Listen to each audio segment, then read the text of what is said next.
की ही सुरुवात जी आहे ती फार मोठ्या अडचणीने झाली आणि बुद्धिबळासाठी जसं म्हणजे इतर जण क्रिकेटसाठी करतात तसं बुद्धिबळासाठी शाळा बदलायचा हा महत्वाचा टप्पा जर आईने घेतला नसता मोठा निर्णय आहे. कारण इथे पायी जायला लागायचं, तिकडे बसने जायला लागायचं, इकडे पायी जाता यायचं, हे सगळे त्यांनी सोडलं. आणि मला वाटतं ती एक महत्वाची घटना ठरली, कारण कदाचित नाही तर मी बुद्धिबळ खेळलोच नसतो.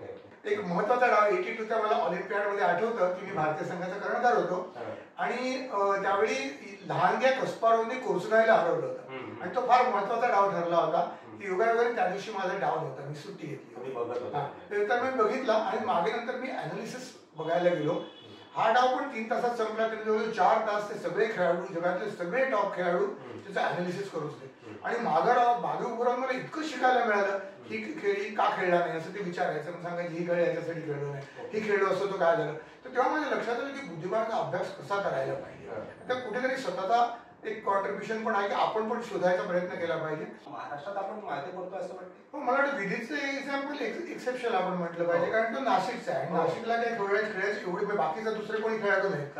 तर महाराष्ट्राचे खेळाडू तयार होतात. दिव्या देशमुखला तर गोल्ड मिळालं किंवा आमच्या वेळी पण जी परिस्थिती तीच आहे की तुम्हाला स्वतः फक्त सर्वच एफर्ट तुमचे आणि तुमच्या पेरेंट्सच आहे. तुम्ही शाळेला किंवा कॉलेजला कसं सांगता की आमचा ॲब्सेन्स अलाव करायचा, तर कुठल्याही प्रकारे संघटनांचा आपल्याला सपोर्ट मिळत नाही. आता वेल्लामल स्कूल जिकडे आज 18 ग्रँडमास्टर त्या स्कूलचे आहेत, तर तुम्ही जर चांगले खेळाडू असलात, तामिळनाडूचे खेळाडू जर नॅशनल चॅम्पियन झाला अंडर 8 मध्ये देखील, अंडर 7 मध्ये देखील, तर त्याला ते बोलवून घेतात की तुम्ही चेन्नईला या आणि चेन्नईला आम्ही तुम्हाला फ्री हॉस्टेल देऊ. आई वडिलांना तुम्ही वाटलं आई वडील शिफ्ट वगैरे द्यायचं असेल, तुमच्या फ्लॅटचं भाडं आम्ही देऊ, खर्च देऊ. आणि अशा प्रकारे जो चॅरिटेबल आहे, आज वरच्या 18 ग्रँडमास्टर तयार होत नाही. तुम्ही जर आज कलकत्ताचा मुलगा किंवा मुंबईचा मुलगा जर नॅशनल चॅम्पियन झाला, तो पण तिकडे जाऊन राहू शकतो. मला वाटतं 1985 जी चॅम्पियनशिप होती, तेनालीला झाली होती आंध्रमध्ये, तर ती महत्वाची याच्यासाठी होती की लांब टुर्नामेंट होती. 19-20 खेळाडू आणि 19 डाव आणि दर 6 डावांनी सुट्टी, म्हणजे जवळ 20-25 दिवसाचा एक सगळा जर्नी असायचा. आणि टेम्परेचर खूप त्यावेळी 47-48 डिग्री मे महिन्यामध्ये असं टेम्परेचर होतं. परंतु ही स्पर्धा फार टफ होती. म्हणजे विश्वनाथ आनंद पण त्यावेळी खेळत होते आणि जरी लहान असले तर त्यावेळी ती स्पर्धा फार महत्वाची झाली. ज्यावेळी स्पर्धेचे एक फेरी शिल्लक होती, त्यावेळी माझ्याकडे 3.5 गुणांचा फरक होता. म्हणजे शेवटचे 2 डाव जरी मी हरलो असतो तरी मी चॅम्पियन झालो असतो. आणि त्यात मी विश्वनाथ आनंदना केवळ 24 चालींमध्ये हरवलं. तर ती एक महत्वाची ठरली. तेवढा सुंदर डाव माझा. आणि त्यावेळी मी आलो होतो जस्ट, मला कॉमनवेल्थ मध्ये माझा पहिला ग्रँडमास्टर नाव झाला होता आणि कॉमनवेल्थ जिंकणारा मी पहिला आशियाई आणि भारतीय खेळाडू ठरलो होतो. तर ते खेळून आलेलो होतो. तर कुठेतरी तो जो दर्जा आहे फेब्रुवारी पासून मे 1985चा, तर तो खूपच चांगला होता. आणि मला वाटतं ते लक्षात राहण्यासारखा ही स्पर्धा आहे. मला वाटतं त्यांनी कारण पण दिलं होतं. पहिल्यांदा जेव्हा त्यांनी national junior champion, world junior champion झाला, त्यापूर्वी त्यांना टॉप प्लेयर्सना म्हणजे सॅक्स आणि पोर्टिश आणि त्या खेळाडूंना हरवलं होतं. सॅक्स, पोर्टिश आणि अजून एक खेळाडू होते.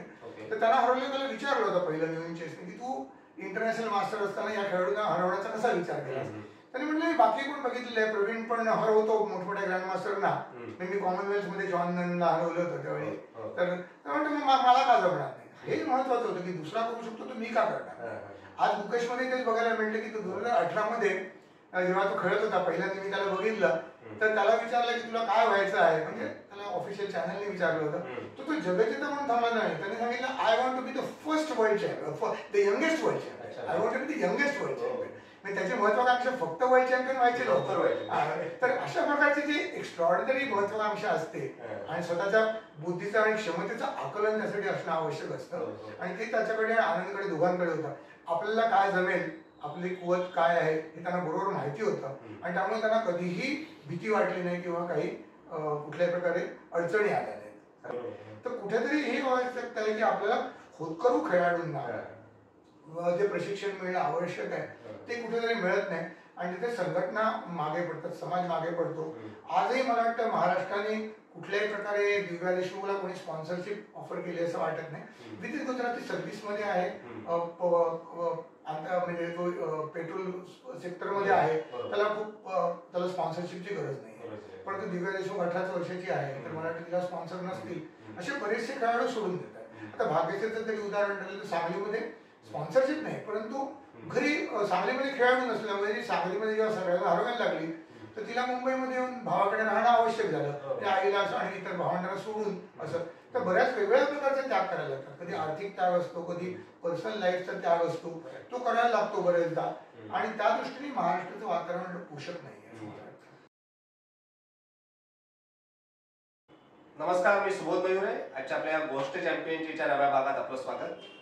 खरं तर आपण वेगवेगळ्या क्षेत्रातल्या अनेक चॅम्पियन व्यक्तींची जर्नी, त्यांचा प्रवास जाणून घेतला आहे. त्यांनी तिथपर्यंत जी मजल मारली आहे त्यामागचे त्यांचे कठोर परिश्रम जाणून घेतले आहेत. पण आज माझा खरा कष्ट लागणार आहे, कारण आज मी एका वेगळ्या व्यक्तिमत्वासोबत, वेगळ्या चॅम्पियन सोबत आहे. त्यांची जर्नी जाणून घ्यायची, ज्यांनी बुद्धिबळाचे हे जे 64 जे घर आहेत त्यावर अधिराज्य गाजवलेलं आहे. भारताचे ग्रँडमास्टर, भारताच्या बुद्धिबळाच्या इतिहासातले केवळ तिसरे ग्रँडमास्टर म्हणून प्रवीण टिपसे सरांना ओळखलं जातं. पहिले म्हणजे विश्वनाथन आनंद, त्यानंतर मला वाटतं दिवेंदू बरुआ, आणि नंतर सरांनी तो किताब ते महत्व हासिल केलंय. वेलकम सर, प्रवीण सर, आपल्या गोष्ट चॅम्पियनशिपच्या नव्या भागात. निश्चितच आपली जर्नी खूप वेगळी असणार आहे, मला खात्री आहे. बुद्धिबळाच्या क्षेत्रात लहानपणापासून तुम्ही वेगवेगळ्या एक पायरीवर एक मजल मारत गेला आणि आज भारतीय संघाचे बुद्धिबळाचे प्रशिक्षक म्हणून पण कार्यरत आहात. तर या सर्व गोष्टींबद्दल आपल्याला जाणून घ्यायचं आहे. पण सुरुवात करतो की जसं म्हटलं जातं, मुंबईतला एखादा खेळाडू असतो, त्याच्या हातात बॅट बॉल नकळत येत असतो. पण तुम्ही बुद्धिबळातले हे प्यादे तुमच्या हातात आलेत आणि त्यासाठी कारणीभूत ठरलं घरचं वातावरण. प्रामुख्यानं आई वडिलांना या खेळाविषयी असलेली रुची किंवा या खेळाविषयी असलेली आवड. काय सांगाल सर, कितव्या वर्षी पहिल्यांदा तुम्ही बुद्धिबळ केलं?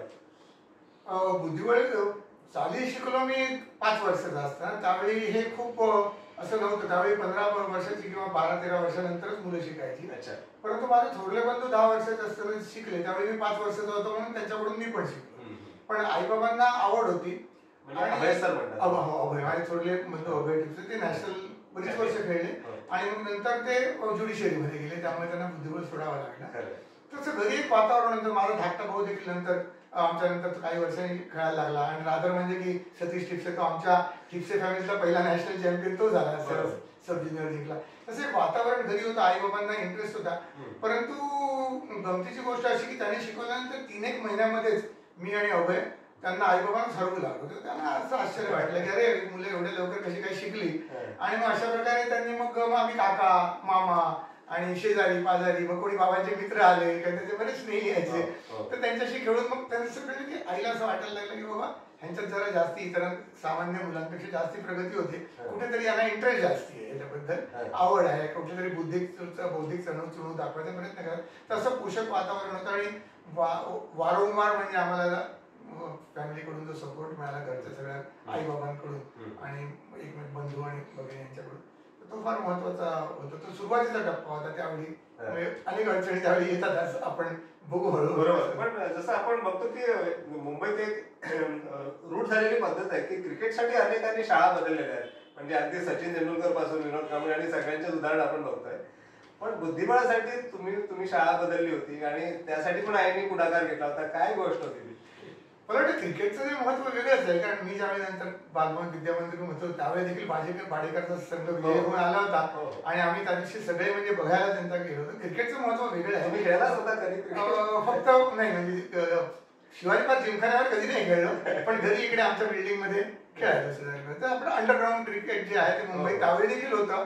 आणि त्यावेळी आजच्या वेळेस लोकप्रियता क्रिकेटला होती, फक्त पैसा नव्हता, पण लोकप्रियता तेवढीच होती. म्हणजे जर कुठे वाडेकर येणार असले, इव्हन गावस्करच्या आधीचे वाडेकर येणार असले, तर आपण एकनाथ सोलकर येणार असले तर जाण्याकडे एक लोकांच्या इच्छा असेल. तर असं झालं की आम्ही फिशर्स पास्की मॅच मुळे आम्ही खेळायला लागलो. म्हणजे फिशर्स पास्की मॅच महाराष्ट्र टाइम्सनी फार उत्कृष्ट एक कॉलम सुरू केला होता. आणि विनय कुमार परांजपे म्हणून एक राष्ट्रीय खेळाडू होते, त्यांची आमची ओळख नव्हती त्यावेळी, परंतु त्यांचा जो कॉलम यायचा त्याच्यामध्ये डावांचं विश्लेषण केलं असायचं आणि फिशर्स पास्कीच्या अनुषंगाने त्यांनी आधीच सुरू केलं होतं.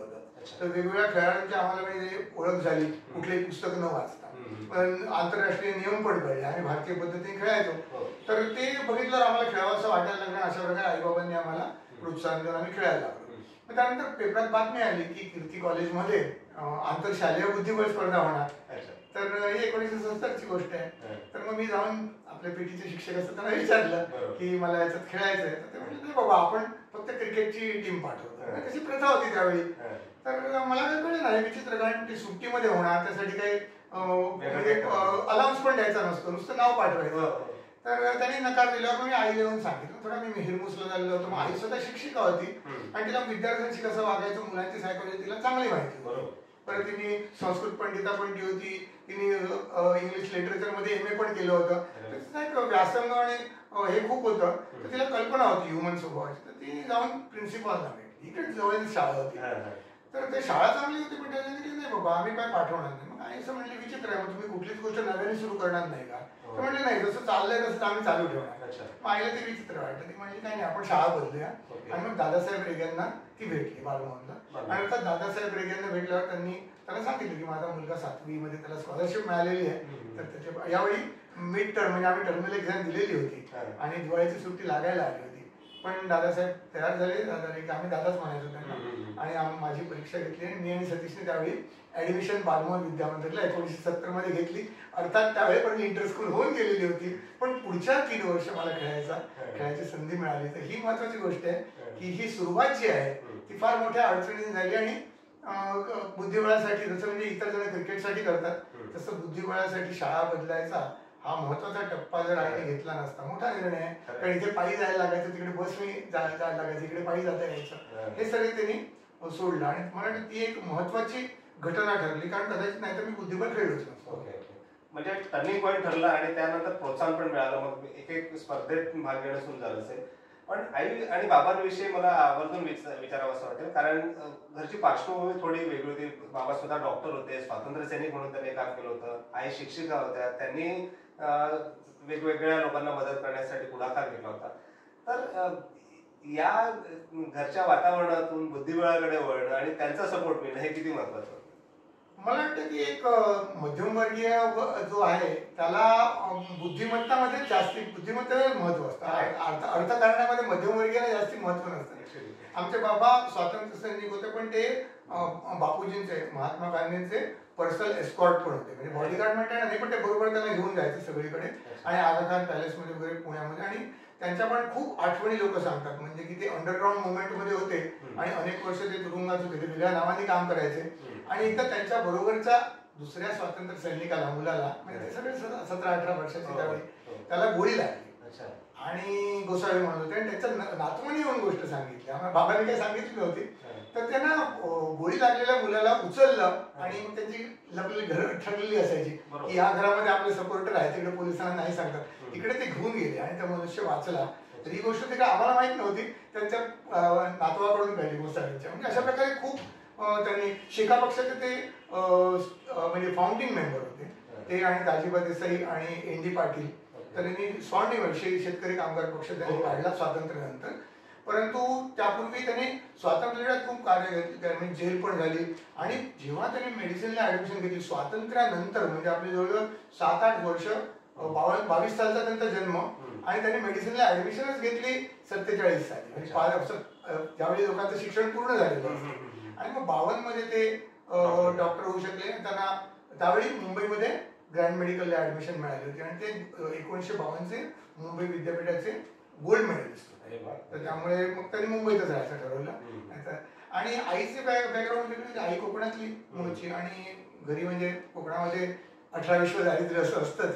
परंतु त्या सगळ्याच म्हणजे मावशा, आईवर सगळे ग्रॅज्युएट, पोस्ट ग्रॅज्युएट असे होऊन त्यांनी मग आईने शिक्षिकेची नोकरी सुरू केली. म्युन्सिपल शाळेमध्ये शिक्षिका होती. आणि मग तिचा खूप गरीब, त्यावेळेची गरिबी म्हणजे लोकांकडे खिशात एकही पैसा नसायचा, अशी पण मुलं असायची, 5 पैसे देखील नसायचे, अशी परिस्थिती होती.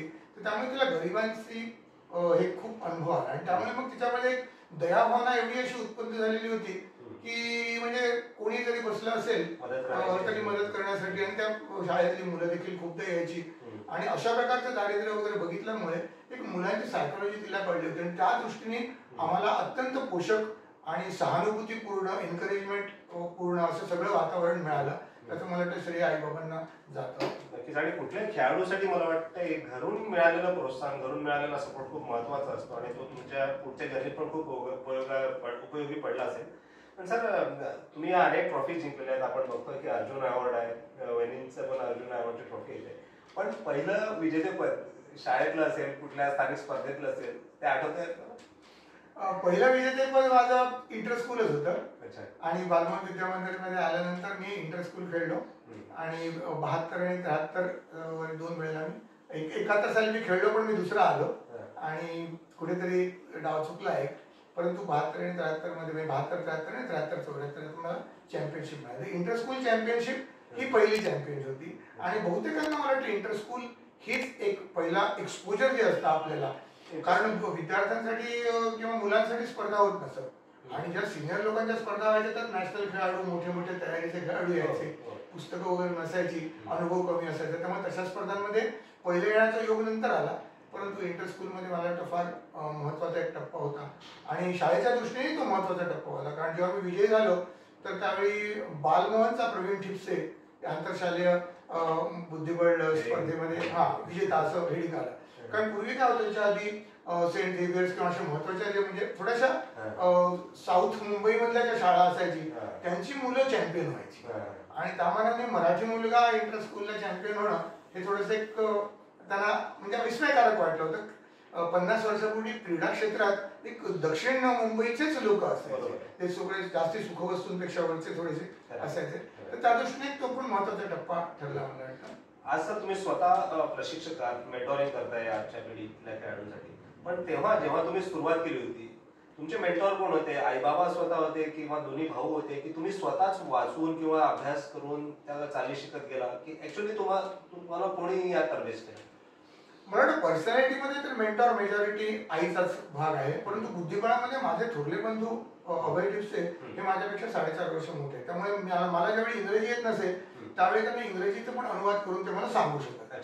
आणि बऱ्याचशा गोष्टी, कधी पुस्तक आलं किंवा कुठलं आर्टिकल, त्यावेळी इंडियन एक्सप्रेस, हिंदू यांच्यामध्ये देखील आर्टिकल यायचे आणि ते आर्टिकलमध्ये भाषांतर करून मला सांगायचे. काही पुस्तक कधी मिळालं तर ते पण महत्वाचं होतं. एखादी गोष्ट कुठली असेल तर याच्यामध्ये चांगली चाल कुठली, तर ते कधी बरेचदा रस्ता दाखवायचे. आणि याच्यामध्ये मेन म्हणजे महत्वाचा मुद्दा असा झाला की जेव्हा आम्ही स्पर्धा खेळलो त्यानंतर आमचा महाराष्ट्र म्हणजे मुंबईमध्ये बुद्धिबळ संघटनेबरोबर आमचा संपर्क आला आणि बुद्धिबळ संघटनेवर जेव्हा संपर्क आला तर त्यावेळी बघितलं, त्यावेळी नॅशनल 14 नॅशनल खेळाडूंपैकी 6 ते 7 मुंबईचे असायचे आणि त्यामध्ये पहिले नॅशनल चॅम्पियन रामचंद्र सप्रे किंवा दुसरे आलेले श्रीकृष्ण साखळकर, अविनाश आवटे, सुरेश शाळीराम, असे खूप म्हणजे तुम्ही नावही ऐकले असेल असे मोठे खेळाडू होते. आणि आम्ही मग क्लबमध्ये यायला सुरुवात केली, ती सॉर्ट ऑफ आम्ही बिगिनर होतो, पण त्यांनी सांगितलं की तुम्ही तिकडे काय येत नाही, तिकडे खूप शिकायला वगैरे मिळेल. आम्ही यायचो, कधी आम्ही प्रश्न विचारला तर उत्तर मिळालं नाही असं व्हायचं नाही, विशेषतः साखळकरांकडून, आवटेकडून किंवा म्हणजे आता तो मित्र झाला आमचा, पण किंवा रामचंद्र सप्रेंकडून देखील उत्तर मिळालं नाही असं व्हायचं नाही. कधी आमचा प्रश्न अगदी मूर्ख असेल तर चेष्टा व्हायची, पण उत्तर मिळायचं, हे असं नसतं, हे असं असतं. ते जे ज्ञान होतं ते ज्ञान मला वाटतं नंतरच्या पण आपला अप्रोच कसा असतो त्याच्यावर आहे. कारण युरी अवेरबाग जेव्हा मुंबईमध्ये आले तर त्यांना काही प्रश्न विचारून किंवा नंतर युरी अवेरबागांना आम्हाला प्रॉपर ट्रेनिंग झालं, टायमन ऑफ कॅन्डिडेट जे होते त्यांचं ट्रेनिंग झालं, किंवा बोरिस पास्किन बरोबरचा माझा एक डाव होता, तर त्यावेळी ते वर्ल्ड चॅम्पियन जस्ट म्हणजे हरले होते मॅच आणि मी तर त्यावेळी इंटरनॅशनल मास्टर होतो, परंतु आमचा डाव बरोबरच सुटला माझ्या काळ्या मोहऱ्या असूनही. आणि 1.5 तास चाललेल्या डावासाठी त्यांनी विचारलं की तुम्हाला हा डाव बघण्यात इंटरेस्ट आहे, would you like to analyse the game. मी आनंदी झालो, मी म्हटलं हो. आणि तो डाव त्यांनी जवळजवळ 2.5-3 तास त्याचा मला अॅनालिसिस केलं. तर कुठेतरी हे जे रशियन खेळाडू किंवा भारतीय खेळाडू त्यावेळेचे जे होते ते कमर्शियल नव्हते की अॅनालिसिस करायचे एवढे तास घ्या, असे वृत्ती नसल्यामुळे खूप लोकांकडून खूप शिकायला मिळालं. आणि त्याचप्रमाणे हे म्हणायला पाहिजे की स्वतःचा पण सेल्फ स्टडी म्हणजे एक ज्यावेळी एक महत्वाचा डाव 82चा मला ऑलिम्पियाडमध्ये आठवतं की मी भारतीय संघाचा कर्णधार होतो आणि त्यावेळी लहानग्या कस्पारोव्हने कोर्सुनायला हरवलं होतं आणि तो फार महत्वाचा डाव ठरला होता की योगायोगाने त्या दिवशी माझा डाव नव्हता, मी सुट्टी घेतली तर मी बघितला आणि मागे नंतर मी अॅनालिसिस बघायला गेलो. हा डाव पण 3 तासात संपला, तरी जवळजवळ 4 तास ते सगळे खेळाडू, जगातले सगळे टॉप खेळाडू त्याचं अॅनालिसिस करू शकते. आणि मागे उभं राहून मला इतकं शिकायला मिळालं ही खेळी का खेळला नाही असं ते विचारायचं, मग सांगायचं ही खेळ याच्यासाठी खेळलो नाही, ही खेळलो असं तो काय झालं. तर तेव्हा माझ्या लक्षात आलं की बुद्धिबळाचा अभ्यास कसा करायला पाहिजे. तर कुठेतरी स्वतःचा एक कॉन्ट्रीब्युशन पण आहे की आपण पण शोधायचा प्रयत्न केला पाहिजे आणि आपल्याला दिशा मिळाल्याने दाखवणारे खूप मिळाले. म्हणजे असं नाही की एवढे पैसे दे तर मी सांगतो, अशा प्रकारचे खेळाडू बघायला मिळाले. जास्ती करून रशियन आणि भारतीय खेळाडूंनी हे खूप प्रोत्साहन मिळालं. या वाटचालीत सर तुम्ही राष्ट्रीय स्पर्धेत पण आपलं महत्व, तुमची कामगिरी सिद्ध केली वारंवार. मला वाटतं 7 अजिंक्यपद तुम्ही राष्ट्रीय स्पर्धेची पटकवले. त्यातलं आठवणीतलं अजिंक्यपद किंवा आठवणीतला डाव, मग विश्वनाथन आनंद असतील त्या काळात, त्यांच्या विरुद्ध केलेले काही सामने असतील किंवा अजून कोणी असतील, कुठले ठरले ते आठवणीतले? मला वाटतं 1985 जी चॅम्पियनशिप होती तेनालीला झाली होती आंध्रमध्ये, तर ती महत्वाची याच्यासाठी होती की लांब टुर्नामेंट होती. 20 खेळाडू आणि 19 डाव आणि दर 6 डावांनी सुट्टी, म्हणजे जवळ 20-25 दिवसाचा एक सगळा जर्नी असायचा आणि टेम्परेचर खूप त्यावेळी 47-48 डिग्री मे महिन्यामध्ये असं टेम्परेचर होतं. परंतु ही स्पर्धा फार टफ होती. म्हणजे विश्वनाथ आनंद पण त्यावेळी खेळत होते आणि जरी लहान असले तर त्यावेळी ती स्पर्धा फार महत्वाची झाली. ज्यावेळी स्पर्धेचे एक फेरी शिल्लक होती त्यावेळी माझ्याकडे 3.5 गुणांचा फरक होता. म्हणजे शेवटचे 2 डाव जरी मी हरलो असतो तरी मी चॅम्पियन झालो असतो. आणि त्यात मी विश्वनाथन आनंदना केवळ 24 चालींमध्ये हरवलं. तर ती एक महत्वाची ठरली. तेवढा सुंदर डाव माझा. आणि त्यावेळी मी आलो होतो जस्ट, मला कॉमनवेल्थ मध्ये माझा पहिला ग्रँडमास्टर नाव झाला होता आणि कॉमनवेल्थ जिंकणारा मी पहिला आशियाई आणि भारतीय खेळाडू ठरलो होतो. तर ते खेळून आलेलो होतो. तर कुठेतरी तो जो दर्जा आहे फेब्रुवारी पासून मे 1985चा, तर तो खूपच चांगला होता आणि मला वाटतं ते लक्षात राहण्यासारखा ही स्पर्धा आहे की 3.5 पॉईंटच्या फरकाने आज कोणीही चॅम्पियन झालेले नाही. खरंय खरंय. आणि त्या लहान वयात ती उपलब्धी आणि त्यानंतर विश्वनाथन आनंद यांनी जी गाठलेली उंची आहे ती वेगळी सांगायला नको. पण असं काय होतं की विश्वनाथन आनंद यांच्यामध्ये जे होतं की 5 वेळेस जागतिक विश्व अजिंक्यपद त्यांनी पटकवलंय, जागतिक बुद्धिबळावर राज्य केलंय, काय वेगळं होतं त्यांच्याकडे? मला वाटतं कुठेतरी एक प्रतिभेचा खूपच मोठा ऍस्पेक्ट आहे, ज्याला आपण जिनियस म्हणतो. तो प्रत्येकामध्ये नसतो. कारण मी त्यांना म्हणजे विश्वनाथन आनंदला जेव्हा बघायला सुरुवात केली तर मी 10 वर्षांनी मोठा आहे त्याच्यापेक्षा. तर पहिल्यांदा जेव्हा मी 84 मध्ये त्याला खेळताना बघितलं तर 84 मध्ये पण मी नॅशनल चॅम्पियन झालो. पण पहिल्याच वेळी 14 वर्षाचा असताना त्यांनी भारतीय संघात प्रवेश मिळवला. त्याचप्रमाणे 84 साली मी नॅशनल चॅम्पियन आणि तो नॅशनल सब ज्युनियर चॅम्पियन म्हणून जागतिक जी स्पर्धा झाली फ्रान्समध्ये चॅम्पियन्स मारणे, तर तिकडे खेळणारा तो खेळाडू होता आणि मी त्याच्यावर प्रशिक्षक म्हणून गेलो होतो. 40 वर्ष आज होऊन गेली. तर त्यावेळी ब्रॉन्झ मेडल त्याला मिळालं. त्यावेळी रशियन खूप म्हणजे थक्क झाले होते. म्हणजे रशियन ग्रँडमास्टर नोना गाप्रिंदाश्विली, जगज्जेत्या आणि अलेक्सी स्वेटिन, त्यांनी मला येऊन स्पेसिफिकली सांगितलं की हा फार मोठा प्लेअर होणार आहे.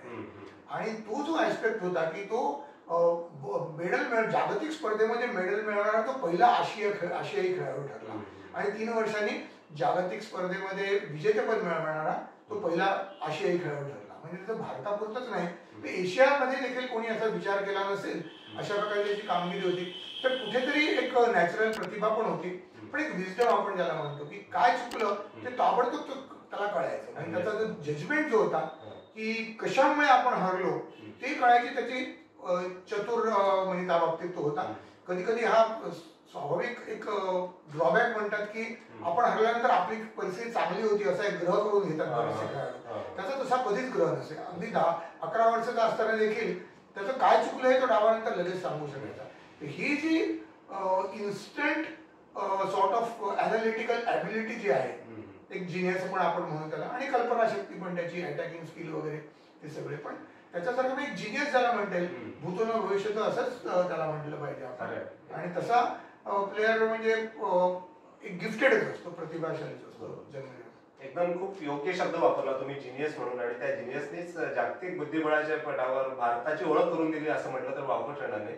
आणि त्यानंतर मग एक बुद्धिबळपटू तयार होत गेले. आंतरराष्ट्रीय स्तरावर जर विचार केला तर गॅरी कॉस्परोव असेल किंवा बॉबी फिशर असेल किंवा हे जे सगळे दिग्गज खेळाडू झाले त्यामध्ये विश्वनाथन आनंद यांचं नाव. आणि आता अलीकडेच डी गुकेशनी पण इतक्या कमी वयात ती उंची गाठलेली आहे.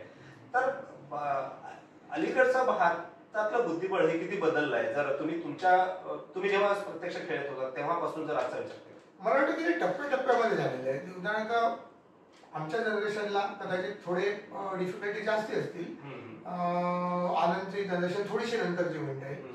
परंतु महत्वाची गोष्ट त्यावेळी अशी होती की म्हणजे जेव्हा मला एशियन ज्युनियरमध्ये ब्रॉन्झ मिळालं तेव्हा आल्यावरती मला लोकांनी सांगितलं अरे आशियाई स्पर्धेत मिळवणारा तू पहिलाच भारतीय आहे. जसं आनंदचं जागतिक मेळ झालं तर मला एशियनमध्ये गोल्ड मिळालं, 83 मध्ये इंडिव्हिज्युअल गोल्ड, कॉमनवेल्थ मिळालं आणि एशियन आणि कॉमनवेल्थ मध्ये आम्ही वरती जायचो. परंतु रशियन किंवा युरोपियन खेळाडूंची आमची कठीण जायचं आमच्याबरोबर. इंग्लंडला ठीक आहे परंतु ईस्ट युरोपियन देशांमधल्या खेळाडूंबरोबर खेळणं खूप कठीण झालं. ही बॅरियर आनंदनी कुठेतरी तोडली आणि तो जगज्जेता जेव्हा 87 मध्ये बनला तर त्याच्यामध्ये फरक असा की आमच्या एवढ्या सरावामुळे निशी किंवा आमच्यापेक्षा कमी सरावानिशी तो आमच्यापेक्षा खूप चांगल्या खेळाडूंना हरवू शकत असे. म्हणजे आम्ही समजा इंडिव्हिज्युअली काही काही खेळाडूंना आम्ही हरवायचो, टॉप प्लेअरना वर्ल्ड नंबर 2 वर्ल्ड नंबर 3 ला पण हरवायचो, पण याची कन्सिस्टन्सी असायची. त्याने आज एकाला हरवलं दुसरं उद्याही हरवायचा आणि अशा प्रकारे त्याची जी कन्सिस्टन्सी होती तो फार फरक पडला. आणि जेव्हा तो जगज्जेता जेव्हा मला वाटतं त्यांनी कारण पण दिलं होतं पहिल्यांदा जेव्हा त्यांनी national junior champion world junior champion झाला त्यापूर्वी त्यांना टॉप प्लेयर्सना म्हणजे सॅक्स आणि पोर्टिश आणि त्या खेळाडूंना हरवलं होतं. खूप सॅक्स, पोर्टिश आणि अजून एक खेळाडू होते तर त्यांना हरवलं. त्याला विचारलं होतं पहिलं नवीन चेसने की तू इंटरनॅशनल मास्टर असताना या खेळाडूंना हरवण्याचा कसा विचार केला. त्यांनी म्हटलं बाकी पण बघितलेलं आहे, प्रवीण पण हरवतो मोठमोठ्या ग्रँड मास्टरना. मी कॉमनवेल्थ मध्ये जॉनला हरवलं होतं त्यावेळी. तर म्हणतो मग मला का जमणार नाही. हे महत्वाचं होतं की दुसरा करू शकतो तर मी का करणार. आज मुकेशमध्ये तेच बघायला मिळतं की तो 2018 मध्ये जेव्हा तो खेळत होता पहिल्यांदा मी त्याला बघितलं तर त्याला विचारलं की तुला काय व्हायचं आहे. म्हणजे त्याला ऑफिशियल चॅनलने विचारलं होतं तर तो जगज्जेता म्हणून थांबला नाही. त्याने सांगितलं I want to be the first world champion, the youngest world champion. I want to be the youngest world champion. म्हणजे त्याची महत्वाकांक्षा फक्त वर्ल्ड चॅम्पियन व्हायचे नव्हतं. तर अशा प्रकारची जी एक्स्ट्रॉर्डिनरी महत्वाकांक्षा असते आणि स्वतःच्या बुद्धीचं आणि क्षमतेचं आकलन त्यासाठी असणं आवश्यक असतं आणि ते त्याच्याकडे आनंदकडे दोघांकडे होतं. आपल्याला काय जमेल, आपली कुवत काय आहे हे त्यांना बरोबर माहिती होतं आणि त्यामुळे त्यांना कधीही भीती वाटली नाही किंवा काही कुठल्याही प्रकारे अडचणी आल्या नाहीत. कॉन्फिडन्स कधी कमी झाला नाही. कुठल्याही क्षेत्रात जर मोठं यश मिळवायचं असेल तर ती स्ट्रॉंग विल पॉवर आणि त्या दृष्टीने केलेले प्रयत्न खूप महत्वाचे आहेत. आणि आजची पिढी ते करताना दिसत आहे. तुम्ही स्वतः कोचिंग करता, तुमचे अनेक प्लेयर्स केवळ भारतातलेच नाही तर परदेशातले पण प्लेयर्स एक एक स्तर उंचीवर जात आहेत. तर त्यांचा माइंडसेट थोडा बदललेला वाटतो आपल्याला. मला त्याच्यामध्ये एक पर्सनॅलिटीमध्ये कारण महत्वाची गोष्ट काय की त्याची वृत्ती कशी आहे, बीजेपी वृत्ती आहे की नाही, अभ्यास करायची तयारी आहे की. कारण आता तर बुद्धिबळ खूप बदलले कारण आता तुम्हाला डेटा अवेलेबल असतो. पूर्वी डेटा अवेलेबल नसे, आम्ही पटावरती विचार करत बसायचो आणि चाल शोधून काढायचो. आज तुम्हाला रेफरन्स टाकला तुम्हाला कोजिशन मिळते. तर त्यामुळे तुम्हाला आता ते अभ्यास वेगळ्या प्रकारचा झालेला आहे. आणि आनंदचं जे स्टेटमेंट होतं की म्हणजे हार्डवर्क करायची क्षमता ही देखील एक टॅलेंट आहे आणि ही फार महत्वाची टॅलेंट आहे. तेव्हा तुम्हाला हार्डवर्क जर आणि आज तो मुद्दा बऱ्याच जणांकडे येतो. काही काही लोक मी बघितलं अगदी म्हणजे अगदी खूप गरीब घरातून देखील एस एल नारायण माझे स्टुडंट जे आहेत ग्रँडमास्टर ते 2670 2675च्या वरती त्यांचं रेटिंग आहे. भारतीय संघामध्ये देखील त्यांचा समावेश झाला. परंतु ते केरळाचे आहेत आणि त्यांना अजूनही अनस्पॉन्सर्ड आणि अनएम्प्लॉईड आहेत. एस एल नारायणचं मला विशेष कौतुक याच्यासाठी आहे की 2015च्या त्रिवेंद्रम बोर्डामध्ये ते पहिले आले होते. 1400 पैकी 1400 मार्क मिळवले आणि त्यानंतर त्यांनी बुद्धिबळाकडे वळायचं ठरवलं. IIT किंवा असं कुठलंही करिअर न करता हार्वर्ड. तर कुठेतरी ते चॅलेंज असतं की आपण आपल्याला हवं ती गोष्ट करण्यासाठी आपण करतो, कुठेतरी आर्थिक मोठा त्याग करतो आणि त्यावेळी मग ही कधी कधी अडचण उत्पन्न होऊ शकते. त्यामुळे बरेचसे आई वडील देखील कचरतात की याने बुद्धिबळ खेळावं का. आणि नंतर मग काय जसं आपण 3 इडियट सिनेमामध्ये बघतो की त्याला करिअर चांगलं करता आलं नाही फरहानला. कारण तर ते कधी कधी आपले खेळाडू सोडतात आणि त्या दृष्टीने त्यांना बरोबर मिळत नाही. हे जरा मला दुःखाची गोष्ट वाटते. आमच्या पिढीमध्ये समजू शकतो की मला 60 वर्षाचं होईपर्यंत मला बँकेमध्ये नोकरी करावी लागली आणि ते 8 तास काम करून उरलेले 2-3 तास अभ्यास करायचे याच्याकडे आम्ही तयार होतो. त्यामुळे कुठेतरी यशाला व्यसन आपोआप बसली. आणि विश्वनाथांचं एक त्याच्यामध्ये एक ऍडव्हान्टेज असं होतं की ते खूप श्रीमंत घरचं होते. त्यामुळे वडील जनरल मॅनेजर होते. त्यामुळे त्याला अशा प्रकारची अडचण कधी आली नाही की आपल्याला पोटापाण्याची व्यवस्था करायची गरज नाही. हे त्याला कॉन्फिडन्स असल्यामुळे तो एकच खेळाडू होता आमच्या पिढीत म्हणजे किंवा नंतरच्या पिढीत तो स्वतःच्या खर्चाने युरोपमध्ये जाऊन खेळू शकत असेल. तर कुठेतरी एक अडचण येईल. पण आजचे खेळाडू हार्डवर्क कमी असणार. म्हणजे 10,000 मध्ये एखादाच खेळाडू हार्डवर्क करणारा असतो म्हणून 10,000 स्टुडंट मध्ये किंवा 5,000 स्टुडंट मध्ये 2-4 ग्रँडमास्टर म्हणूनच एक्सेप्शनल ठरतात. या अनुषंगानेच एक प्रश्न विचारावा असं वाटतं की तुम्हाला घरून खास करून बाबांकडून असं कधी त्यांना म्हणण्याची त्यांची इच्छा झाली का, किंवा त्यांनी म्हटलं का की नाही तू डॉक्टर हो किंवा इंजिनियर हो? नाही, ते आम्हाला तिघांनाही, तिघा भावांना आणि बहिणीला देखील संपूर्ण मुभा होती. म्हणजे आम्हाला इतक्या मुक्त वातावरणात वाढवलं होतं की धाकटा भाऊ माझा एका राजकीय युवा मध्ये पण, म्हणजे तो त्यावेळी युवा सेनेचा तो खूप ऍक्टिव्ह मेंबर होता. आणि आमचे बाबा म्हणजे शिका पक्षाचे, म्हणजे विरोधी त्यावेळी विचार होते. परंतु कुठल्याही प्रकारचं आम्हाला संपूर्ण स्वातंत्र्य होतं. इव्हन म्हणजे काय आपण करायचं, सायन्सला जायचं की कॉमर्सला जायचं, फक्त शिक्षण पूर्ण केलं पाहिजे एवढी अट होती. शिक्षण पूर्ण केल्यानंतर देखील जेव्हा मी पोस्ट ग्रॅज्युएशन केलं आणि मी कॉलेजमध्ये पहिला आलो, मी MSc मध्ये मला डिस्टिंक्शन मिळालं ऑर्गॅनिक केमिस्ट्रीमध्ये. मग मला सँडोज आणि ग्लॅक्सोज आणि अशा यांच्याकडून कॉल यायला सुरुवात झाली. तर मी आईबाबांना त्यावेळी पहिल्यांदा मी परवानगी मागितली की मी आता शिक्षण पूर्ण केलेलं आहे आणि मला नोकरी बहुधा मिळेल. तर त्यापूर्वी मला 2 वर्ष बुद्धिबळ खेळायचं. आणि त्याच्यात तर आई बाबांनी विचारलं की तुझं टार्गेट काय आहे का. म्हणून मी इंटरनॅशनल मास्टर आणि नॅशनल चॅम्पियन जर 2 वर्षात झालो तर मग मी काय केमिस्ट्रीच्या लाईनला लागणार नाही, मी पाहिजे ते करीन. म्हणजे ठीक आहे, 2 वर्ष तुला खर्च आम्ही करू, तुला जे काय करायचं. त्यावेळी काही एसी वगैरे जायचं नसायचं, साधं चालू क्लासने रिझल्ट दिसत जायचं. आम्ही टुर्नामेंटच्या लॉजिकमध्ये राहायचो, 40-40 जण देखील एका खोलीत राहिलेलं आहे, त्यामुळे तो काय आम्हाला अडचण नव्हती त्या प्रकारची. तर मग तशा प्रकारे खेळल्यानंतर पहिल्याच वर्षी मी नॅशनल चॅम्पियन झालो आणि इंटरनॅशनल मास्टर पण त्याच वर्षी झालं. मग मी त्यांना सांगितलं की आता मला जी काही नोकरी मिळेल ती मी करीन, काही प्रोफेशनल मला करिअर करायचं नाही. आज बघितलं तर काही माझे मित्र म्हणजे ते डायरेक्टर झालेले, चेअरमन झालेले, त्या दृष्टीने एक वेगळ्या प्रकारचं आयुष्य त्यांनी घेतलेलं आहे. आणि मी संपूर्ण एक क्रीडापटूचं आयुष्य घेतलं की आपण ऑफिसला जायचं, काम करायचं, पोटापुरतं मिळवायचं स्वतःच्या आणि कुटुंबापुरतं, आणि मग उरलेल्या वेळात आपण बुद्धिबळाचा प्रयत्न करायचा. तर तशा प्रकारे कुठल्याही प्रकारे प्रत्येक गोष्टीचं स्वातंत्र्य होतं. जसं भावाने ठरवलं की वकील व्हायचं, म्हणजे इंजिनियर किंवा अशा प्रकारे कुठल्याही प्रकारचा दबाव नव्हता, दडपण नव्हतं. तुम्हाला काय पाहिजे, थोडंसं व्होकेशनल गायडन्स द्यायचे की हे केलं तर असं, हे केलं तर असं, याला जास्त डिमांड आहे, याला एंट्रन्स एक्झाम असते, अशा प्रकारचे एक माफक माहिती दिल्यानंतर तुमचं तुम्ही ठरवा. हा एक वृत्ती होती, ती मला वाटतं फार उपयोगी आहे. आणि आजही मी म्हणजे पेरेंट्सना माझा तो सल्ला आहे की मुलाला जे पाहिजे ते होऊ द्या, आपल्या इच्छा त्याच्यावर लागू नका. बरेच आमच्याकडे खेळाडू येतात, आई वडिलांना चांगलं खेळायचं असतं, वडील अयशस्वी झाल्यामुळे मुलांना शिकवतात, मुलाला दुसरंच काहीतरी खेळायचं असतं. तर तसं करू नका, मुलाला जर आवड असेल तरच करा. आम्हाला जर आज बुद्धिबळाऐवजी मला टेबल टेनिस खेळायचं असतं तर आई म्हटले ठीक आहे, टेबल टेनिस खेळायचं. तसेच तुम्ही मोकळीक दिली पाहिजे मुलांना. खूप महत्वाची गोष्ट सांगितली तुम्ही. आणि त्यामुळेच आपल्या इच्छेला न मारता मुलगा ती योग्य वाट निवडू शकतो आणि चांगलं काम करू शकतो. आणि मग त्याची यशस्वी पण होतो, कारण त्याला मजा येते, तो त्याचा आनंद घेतो. खरं आहे. आणि आपण ते बघतोय वेगवेगळ्या क्षेत्रातले. पण सर, त्या काळात जर आज बघितलं तर आज सगळ्याच खेळांमध्ये पैसा आलाय, बुद्धिबळ पण त्याला अपवाद नाही आहे. पण तुमच्या काळात प्राइज मनी किंवा त्या स्वरूपात नसतील तर ती किती समाधानाची गोष्ट होती. आपण स्पर्धा जिंकतोय पण त्या रूपात आपल्याला फळ मिळत नाही, असं कधी मनात आहे? नाही, ऑन द कॉन्ट्री त्यावेळी प्राइस मनी चांगला असायचा.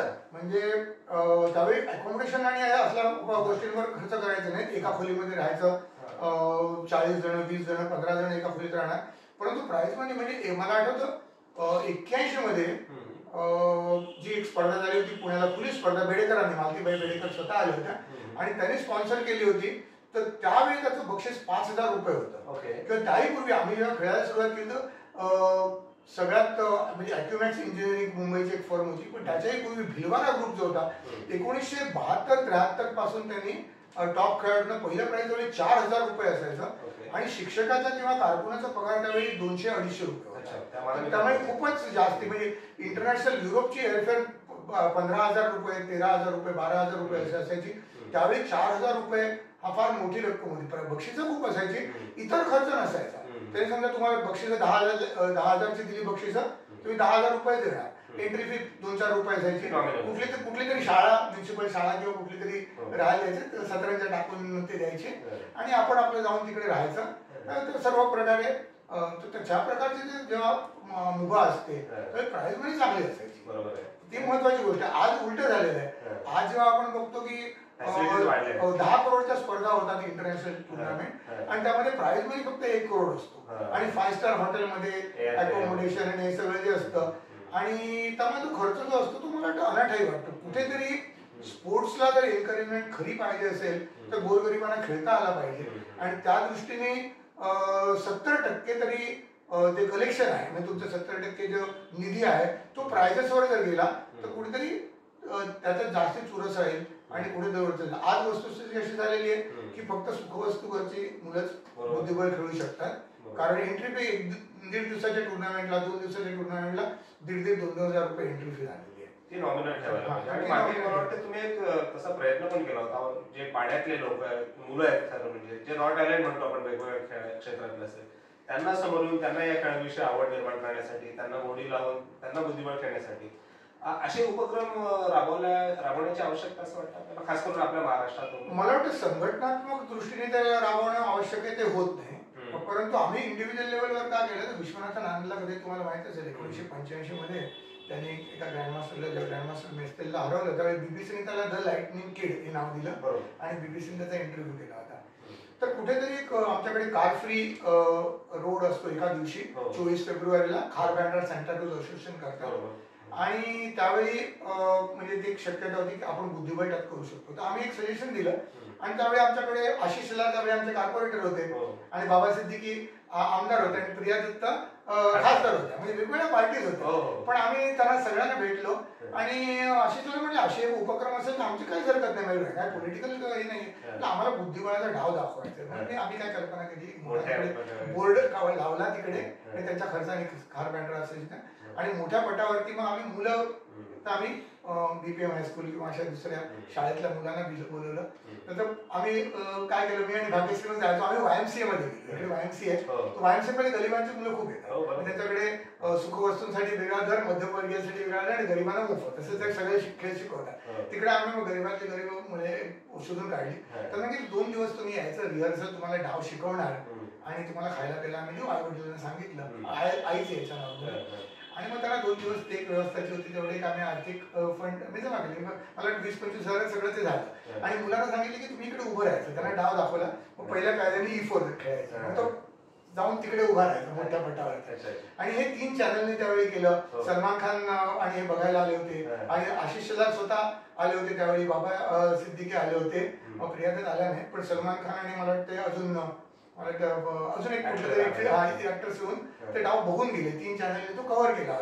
तर त्यावेळी इतकी मुलं खेळायला लागली. आणि दूरदर्शनने जेव्हा दाखवलं होता तर ते शाळेमध्ये मुलांच्या, मी प्रिन्सिपलला सांगितलं तर ते वर्ग बंद ठेवून त्याला दाखवलं की तुम्ही टीव्हीवर येते आपली मुलं.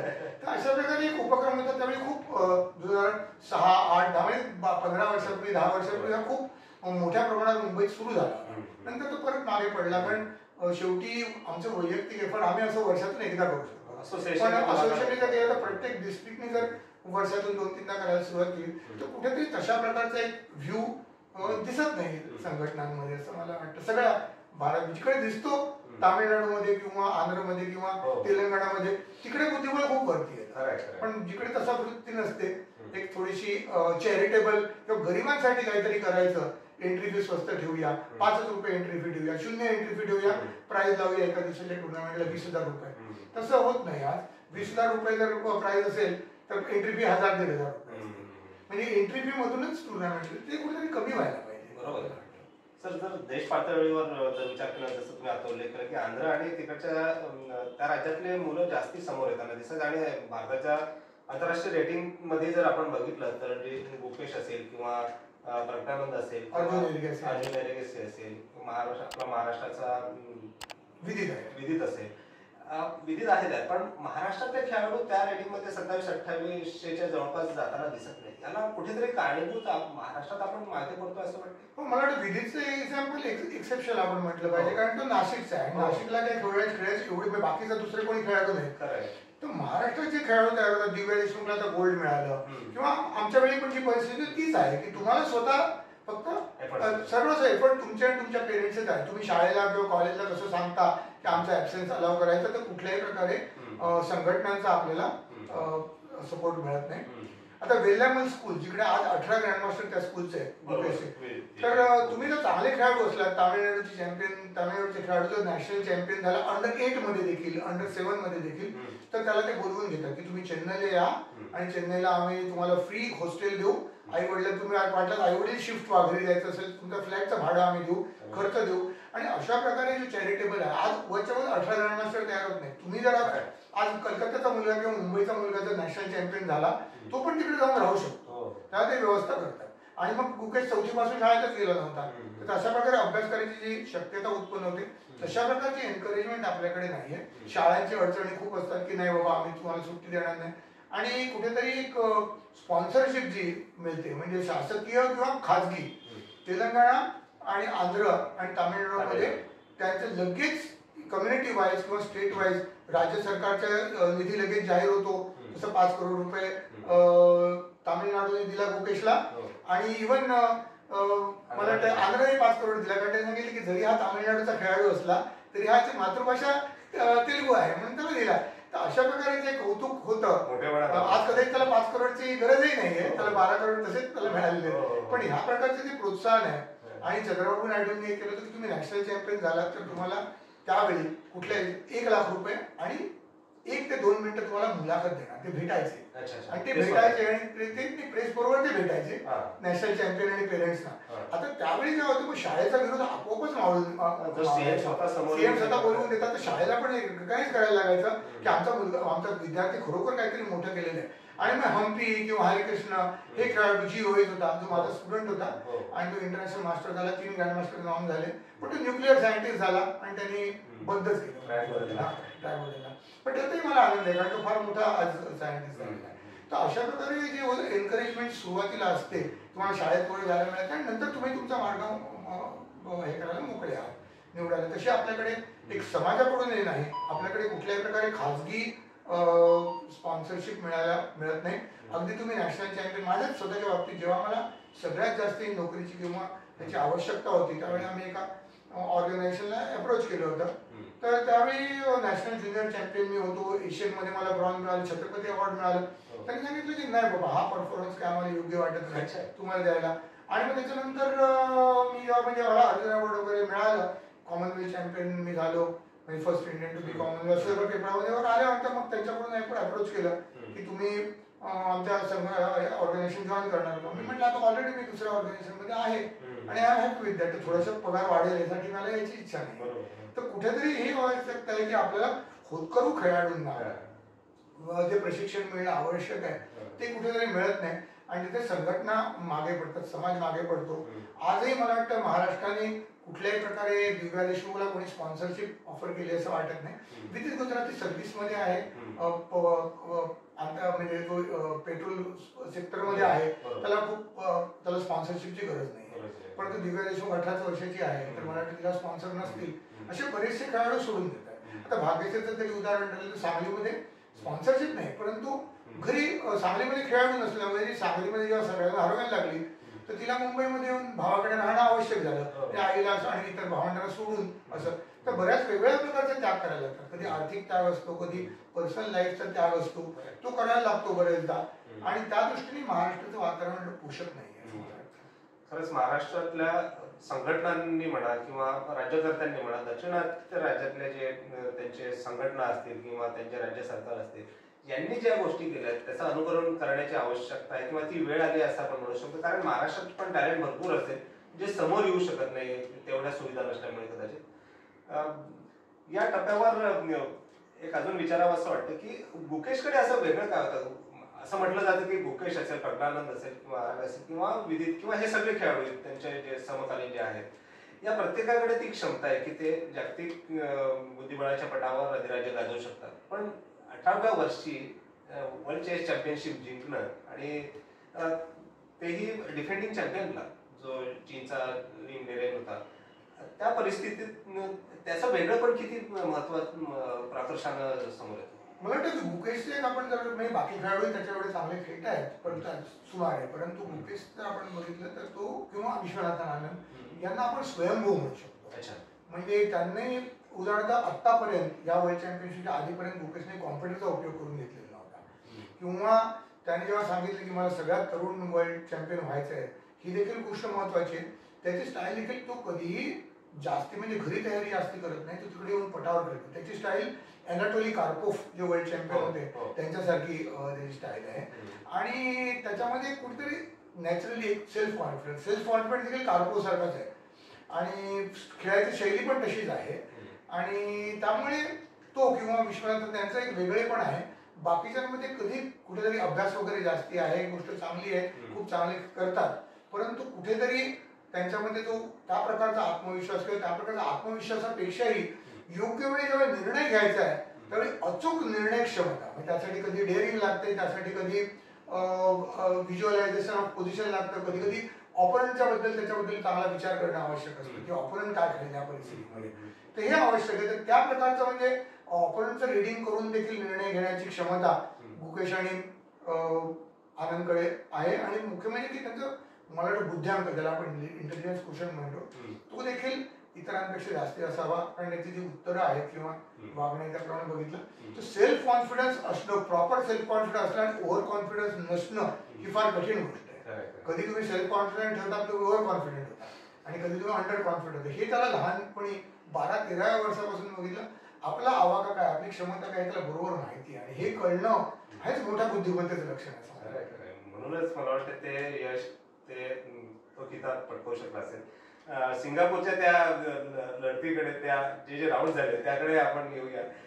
तुम्ही अपेक्षित केलं होतं की काही डाव इतके डिफेन्सिव्ह खेळले जातील किंवा स्ट्रॅटेजी थोडीशी जी अपेक्षित होती तशी झाली नाहीये, खेळल्या गेली नाही, असं वाटतं तुम्हाला या दोघांकडनं? खरं तर मला वाटतं नाही, डिंग आमच्या कल्पनेपेक्षा खूपच चांगला खेळला. कारण डिंग लिरेन जगज्जेता झाल्यानंतर 2023 नंतर त्याचं 1.5 वर्ष जवळजवळ खूप खराब, सगळ्या स्पर्धेमध्ये तो खराब खेळायचा. अगदी आपल्यापेक्षा 150-200 रेटिंग पॉईंट कमी असलेल्या खेळाडूंकडून तो पराभूत असेल. ऑलिम्पियाडमध्ये जस्ट 2 महिन्यापूर्वी 9 डावांपैकी तो 1 हरला आणि 8 बरोबरी झाल्या. एकही डाव तो ऑलिम्पियाडमध्ये जिंकू शकला नाही. म्हणजे पहिल्या दिवशी तुम्हाला सोमालियाची पण टीम येते तरी तो जिंकू शकला नाही. आणि या परिस्थितीमध्ये त्याचा खूप बिकट मला वाटतं हे चालू आहे अवस्था लाईफ मधली. तर तो पटकन राहणार, 12 डावामध्ये 14 डावाची मॅच संपेल असं आमची जवळजवळ म्हटलं. आणि माझंच नाही, कस्पारोव्ह पासून मॅग्नस कार्लसन सगळे म्हणले होते की हा केकवॉक होणार आहे. परंतु 2 गोष्टी झाल्या. एक तर डिंग लिरेन सावरला, ही पण एक चांगली गोष्ट आहे त्याच्या दृष्टीने. पण महत्वाची गोष्ट म्हणजे कुठेतरी एक गुकेश, जसं कार्लसन आणि नाकामुरा या दोघांनी एक माझं जसं मत मी इंडियन एक्सप्रेस आणि हिंदुस्तान टाइम्स मध्ये प्रदर्शित केलं होतं, गुकेश कुठेतरी बी युअर सेल्फ, माझा त्याला सल्ला होता फक्त 2 शब्द, बी युअर सेल्फ, स्वतःसारखा राहा. आणि तो त्याने कुठेतरी मला वाटतं व्हायलेट केला. त्याने कधीही पूर्वी तो ओपनिंग तयारी करत नसेल, यांनी खूप ओपनिंग तयारी केली. आणि आपण बघितलं की पहिल्या 10 साली तो जवळजवळ 1 मिनिटात खेळत असे आणि डिंगला जवळजवळ 40 मिनिटं लागायची. पण व्हायचं काय की त्या पोझिशन नव्या होत्या, त्या कॉम्प्युटरच्या पोझिशन होत्या, त्याच्या ट्रेनर्सने निवडलेल्या पोझिशन होत्या, त्याच्या चॉईसच्या पोझिशन होत्या, त्या स्टाईलची मॅचिंग पोझिशन नव्हत्या. मग जो डिंग लिरेनला सुरुवातीला वेळ लागला तो याला 11 ते 20 मध्ये लागायचा आणि शेवटी एकाच ठिकाणी ते यायचे. पहिलाच डाव जो होता तो कॉम्प्युटरची तयारी खेळून गुकेश पांढऱ्या मोहरांकडून हरला आणि अशा वाईट प्रकारे हरला की काळ्या मोहऱ्या सगळ्या आतमध्ये आल्या. इन्फिल्ट्रेशन म्हणजे लढाईमध्ये ऑपोनंटची आर्मी आपल्याकडे आतमध्ये आली, जसं आपण म्हणतो नादिरशहाचं सैन्य दिल्लीपर्यंत पोहोचलं. तर अशा प्रकारे जर हरला तर त्या प्रकारे खूपच धक्कादायक होता. आणि गुकेश 12 वर्षाचा असताना देखील असं हरत नसेल. तर कुठेतरी मला वाटतं की नाकामुरा आणि कार्लसननी जी टीका केली ती मला करावीशी वाटली. कुठेतरी त्याच्या ट्रेनर्सनी त्याच्या पर्सनॅलिटी प्रमाणे निवडला नाही, कुठेतरी संपूर्ण मुरड घालून आपल्या मताप्रमाणे त्याला खेळायला लावलं आणि त्यामुळे तो स्ट्रगल झाला. आज ही मॅच इंटरेस्टिंग व्हायचं कारण की ती वन साइडेड व्हायची, गुकेश बी युअर सेल्फ राहिला असताना. परंतु ते न झाल्यामुळे कुठेतरी त्या अनुषंगाने जेव्हा तुम्ही एखादी परिस्थिती येते, तुम्हाला ती नवीन परिस्थिती आहे आणि तुम्ही ऑलरेडी तिकडे आलात, त्यामुळे तुम्हाला माहिती आहे की चांगल्यामुळे तुम्हाला सांगितलं, पण का चांगलं आहे ते तुम्हाला कळलेलंच नाही, कारण तुम्ही ते रेडीमेड तुम्हाला मिळाले. तर त्यामुळे मला वाटतं की एक स्ट्रॅटेजी चुकली, त्याच्या सेकंडची स्ट्रॅटेजी खूप चुकली. आणि गुकेश आज जसं आपण बघतो त्याचा जो चांगला परफॉर्मन्स होता त्यापेक्षा तो खूपच डाऊन आला. त्याचं रेटिंग जात आहे या मॅच मध्ये. आणि ऑलिम्पियाड जी झाली होती त्यामध्ये एका स्पर्धेमध्ये त्याला 30 रेटिंग पॉईंट मिळाले आणि तिकडे त्याचं मॅच जिंकूनही 1 पॉईंट रेटिंग जात आहे. म्हणजे स्वतःच्याच जोडीचा डाव तो खेळू शकला नाही. वर्ल्ड चॅम्पियन झाला, ठीक आहे, खूप जसं आपण म्हणतो नीरज चोप्राचा जेव्हा गोल्ड मेडल परफॉर्मन्स होता, गोल्ड विनिंग, तो त्याचा बेस्ट परफॉर्मन्स नव्हता, त्याच्यापेक्षा आधी त्याचा होता, आपण गोल्ड जिंकला. तर कुठेतरी हा लकचा भाग आहे. पण गुकेशचा खेळ या स्पर्धेमध्ये सॅटिस्फॅक्टरी नव्हता आणि त्याला कुठेतरी त्याचे ट्रेनर्स जबाबदार असं मला वाटतं. त्याने पहिल्यांदा कॉम्प्युटरचा उपयोग केला आणि कुठेतरी आज त्याला ते रुचलं नाही. कदाचित होऊ शकेल की त्याला सराव होईल आणि तो चांगला खेळेल, पण कुठेतरी जगज्जेता आता राहणं त्याच्याकडे मोठं आव्हान आहे. नक्कीच आव्हान आहे, पण जगज्जेता कसा झाला ती शेवटची चाल जर सर तुम्ही एक्सप्लेन केली जर आपल्या दर्शकांसाठी तर ती महत्वाचं ठरेल. कारण थोडासा डिफेन्सिव्ह मोड मध्ये होता, त्याच्या मनाप्रमाणे नॅचरल गेम घेऊन तो खेळत नव्हता आणि त्यातून ओव्हरकम करणं, बाउन्स बॅक करणं आणि अजिंक्यपद पटकावणं मला वाटतं मोठी गोष्ट आहे. हो, खरं तर मी मॅच अगदी विविध स्तरांवर आपण बघितली. पहिला डाव हरला, त्याच्या पुढे चॅलेंज होतं, तिसरा डाव जिंकला, तोही काही एवढा चांगला नव्हता. नंतर 7 ड्रॉ झाल्या आणि मग जेव्हा तो 11वा डाव जिंकला त्यावेळी वाटलं की आता पटकन जिंकेल, पण 12व्या डावात त्यांनी अशी परिस्थिती तो खेळला की जी कोणीही चांगले खेळाडू खेळत नाहीत आणि तो कधीही खेळलेला नाही. तो जी ओपनिंग खेळला आणि ते खेळला आणि 12वा डाव हरला. आता त्यानंतर 13व्या डावामध्ये विजय सुटल्यावर 14वा डाव फार महत्वाचा होता. डिंग पांढरे मोहरेंकडून खेळत होता. टाय ब्रेकर मध्ये जर डाव गेला असता तर जलद गती आणि अतिजलद गती त्या दोन्ही डावांमध्ये डिंग लिरेन हा गुकेश पेक्षा आजही चांगला आहे. रॅपिड आणि ब्लिट्स म्हणजे दोन्हीसाठी खूप चांगला आहे. पर्टिक्युलरली रॅपिड मध्ये गुकेश पेक्षा तो नक्की, त्यामुळे ती एक भीती होती. आणि मग ही देखील हा देखील डाव 14वा डाव जो आहे तो देखील बरोबरीकडेच चालला होता. आणि या ठिकाणी आपण बघितलं तर ही परिस्थिती 47 अगदी शेवटच झाले, पण 46व्या चालीनंतर अशा प्रकारची परिस्थिती आली. या परिस्थितीमध्ये काळ्याकडे एक प्यादे जास्ती आहे, परंतु नॉर्मल केसमध्ये आपण ज्याला म्हणतो ही पोझिशन ड्रॉ होणार. ह्याचं म्हणजे की हत्ती जर एक्सचेंज झाले तरी देखील ही पोझिशन बरोबरीमध्ये सुटते. जरी उलट एक्सचेंज झाले तरी ही पोझिशन बरोबरीमध्ये सुटते. आणि फक्त हे चारी जर एक्सचेंज झाले तर मग ती थेरेटिकल पोझिशन येते, ती काळा जिंकू शकतो. पण तो डिंग लिरेन तसं अलाव करत नव्हता. आता डिंग लिरेन समोरचं चॅलेंज वेगळं होतं. 46 चालीवर ही मॉली ड्रॉ करण्यासाठी अशीच परिस्थिती 96 चालीपर्यंत राहिली पाहिजे. म्हणजे त्याला या ठिकाणी त्याला वाटलं की आपण हत्तीची आदला बदल करून टाकू आणि बरोबर या ठिकाणी गुकेशने सापळा घेतला, तो इकडे आला. आता ड्रॉ करणं खूप सोपं आहे, हत्ती हलवला तर सरळ ड्रॉ. पण इकडे त्याने हत्ती लढण्यासाठी लढाई करायला हत्ती ताबडतोब. आता या ठिकाणी उंट जर अदलाबदल झाली नाही उंटांची तर हे ड्रॉ आहे, परंतु उंट कॉर्नरला आहे, हे गुकेशने हेरून ठेवलं होतं आणि त्यामुळे त्याने उंट ऐकलं. आता उंटाला जायला जागा नाही. हा जर उंट इथे असता तर तो इकडे किंवा इकडे पळून घेऊ शकला. ते सावध बरोबर टप्प्यात आलं आणि धरलं आणि मग हे उंट एक्सचेंज झाल्यानंतर ही जी आहे ही एक स्टँडर्ड पोझिशन त्याला म्हणतात. म्हणजे ही आम्हाला अभ्यासात मी लहान मुलांना शिकवतो. तर ही ग्रँडमास्टर अविर्भाग यांची ही पोझिशन आहे आणि जे भारतामध्ये आलेले पहिले ग्रँडमास्टर होते त्यांच्याकडून मला प्रशिक्षण पण मिळालं. तर ही जी परिस्थिती ही आल्याबरोबर त्याने शरणागती पत्करली. तर कुठेतरी हा जो सापळा होता की दोन्ही चारही मोहरे एक्सचेंज होतील हे त्यांनी बरोबर लक्षात ठेवलं होतं. आणि या ठिकाणी जर पांढऱ्याची चाल असती तर हे तो खेळू शकतो, कारण आता उंटाची आदलाबदल होणार नाही. उंट इकडे आला तर मोफत मरेल आणि तुम्ही जर आला तर हा उंट पळून जायची तयारी करेल. आता हे केलं तर हा उंट पळून गेला, आता ही पोझिशन बरोबर होऊ शकते. पण त्याने म्हणून हा सापळा रचला. आता डिंगचे घोडचूक झाली, कारण त्याला जे प्रेशर होतं की आता आपण जर हत्ती हलवला तर 96 झालीपर्यंत ठीक आहे बरोबरी होईल, पण 96 झालीपर्यंत आपल्याला बरोबर खेळायला पाहिजे. त्यापेक्षा आपण बरकन हत्ती आदलाबदल करून टाकूया आणि ड्रॉ करूया. कुठेतरी एक त्याला स्टॅमिना त्याचा कमी पडला किंवा ब्लेंडर झालं आणि अशा प्रकारे त्यांनी ही घोडचूक केली 55व्या चालीला आणि मग त्याचा डाव ठरला. त्याच्यानंतर हा एक सुंदर शेवटची पोझिशन आपण टाकूया. अगदी म्हणजे एलिमेंटरी पोझिशन त्याला म्हणतात. आता हा राजा आतमध्ये घुसायला बघतो, त्यामुळे हा राजा पुढे येतो आणि या राजाला अडवलं राजाने. आणि मग आता आपण त्याला म्हणतो की याला ही पोझिशन गमतीदार आहे. तर पांढऱ्याची खेळी असेल तर हा डाव बरोबरीच सुटतो, काळ्याची खेळी असेल तर डाव बरोबरीच सुटतो, पांढऱ्याची खेळी असेल तर पांढऱ्याला हरायला लागतं. पांढऱ्याला गिव्ह वे म्हणजे आपल्याला बाजूला हरायला लागतं आणि मग दुसरा राजा आतमध्ये येतो, त्याला आम्ही गिव्ह वे असं म्हणतो. तर अशा प्रकारची परिस्थिती आलेली आहे. ही अगदी कल्पकतेने त्याने आणली, अर्थात ती घोडचुकीमुळे आली आणि नाही तर मग परत टायब्रेकर मध्ये गेला काय झालं असते कळलं नसतं. चुकीचाही फायदा झाला, खूपच फायदा झाला डिंग लिरेनच्या चुकीचा.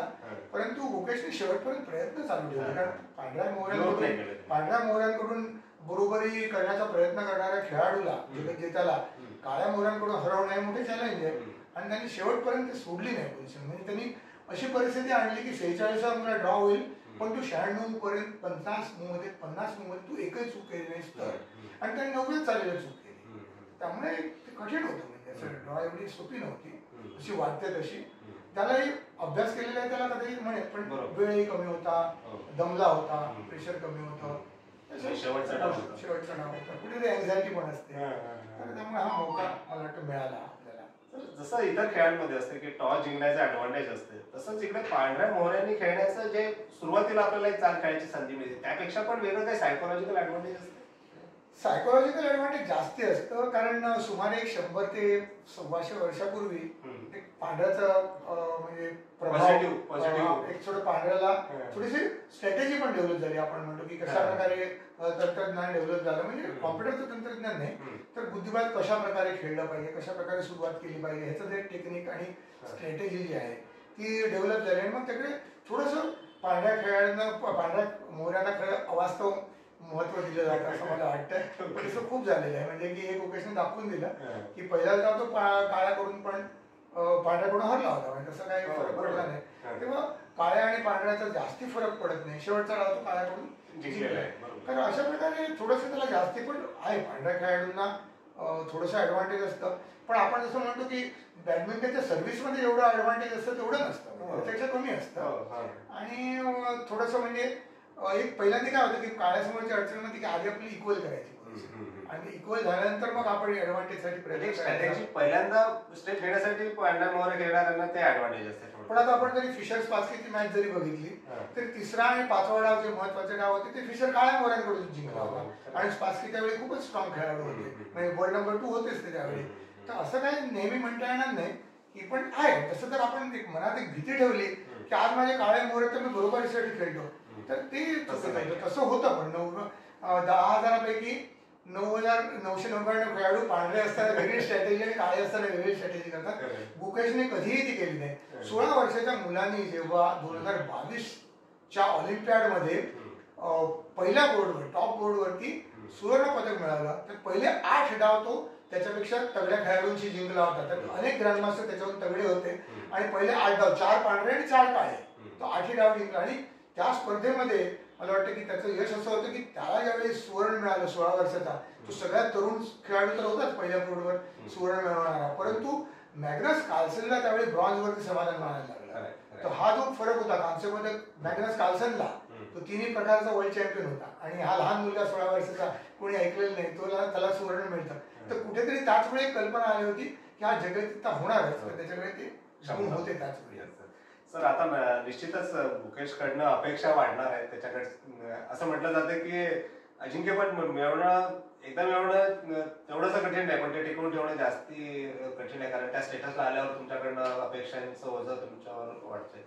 या बाबतीत कसं बघताय तुम्ही मुकेश? अपेक्षा वाटतात ती एक अडचण आहे. आणि कधी कधी लॅक ऑफ टार्गेट, म्हणजे उदाहरणार्थ जेव्हा कार्पो जगज्जेते झाले, फिशर त्यांच्याबरोबर खेळले नव्हते आणि ते डिफॉल्टने जर झाले तरी पुढचे जवळजवळ 10 वर्ष ते 7-8 वर्ष ते वर्ल्ड चॅम्पियन होते, 10 वर्ष.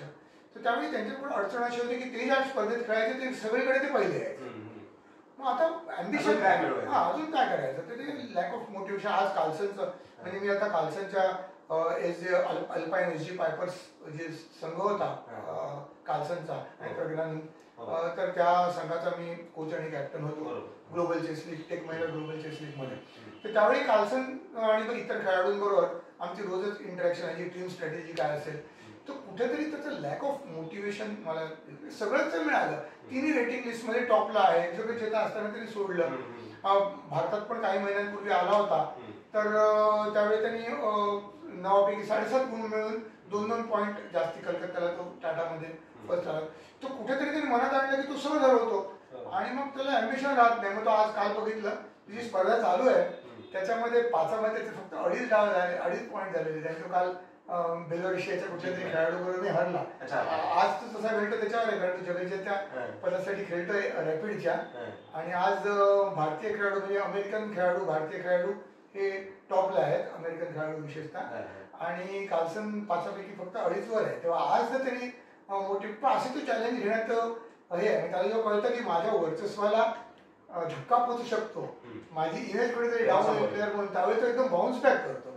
आणि ती एक शक्यता मला दिसते. पण कुठेतरी लॅक ऑफ मोटिवेशन हा प्रॉब्लेम होतो. मुकेश आज तरुण आहे आणि त्याच्यासमोर एक टार्गेट आहे की कार्लसनपेक्षा जास्त रेटिंग माझं कसं होईल हे. कारण आज आपण बघितलं तर जगामध्ये वर्ल्ड नंबर 2 ला पण तो नाही रँकिंग मध्ये. अर्जुनही त्याच्या पुढे आहे, भारतातच तो नंबर 2 आहे.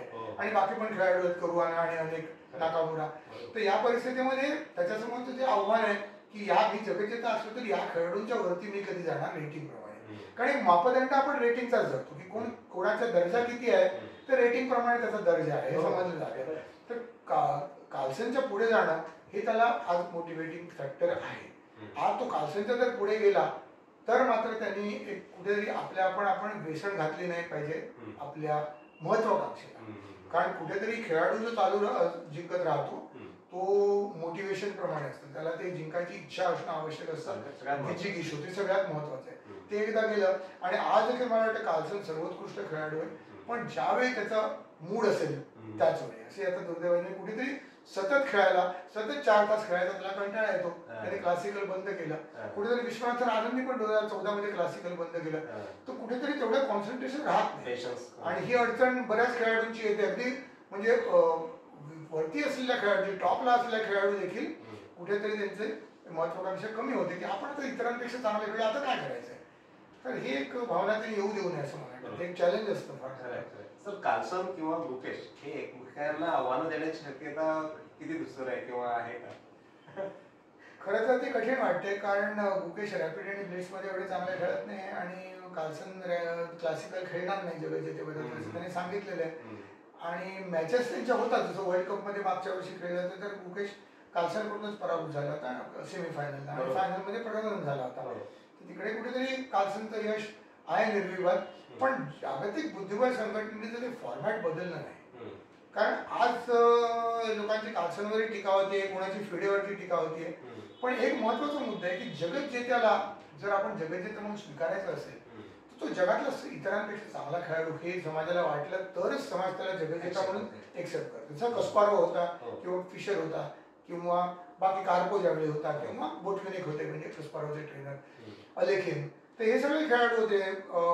तर त्यांना निर्विवाद जगज्जेता समजायचे कारण ते इतर स्पर्धांमध्ये जिंकायचे. आज गुकेश बद्दल तसं म्हणता येणार नाही कारण कुठेतरी त्याचं रेटिंग देखील कमी आहे.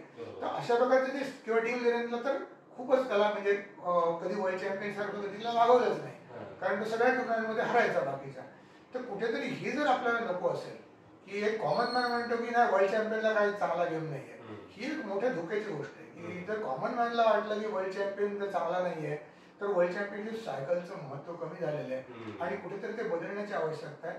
आणि माझी एक त्यासाठी एक कल्पना पण आहे, मी म्हणजे ती अधिकृतरित्या फेडीकडे मांडणार आहे की प्रत्येक सामना जो आहे अगदी खुल्या स्पर्धेमध्ये देखील तो 3 फेज असावा. एक ब्लिट्स गेम, एक रॅपिड गेम म्हणजे एक अतिजलद डाव, एक जलद डाव आणि एक क्लासिकल डाव.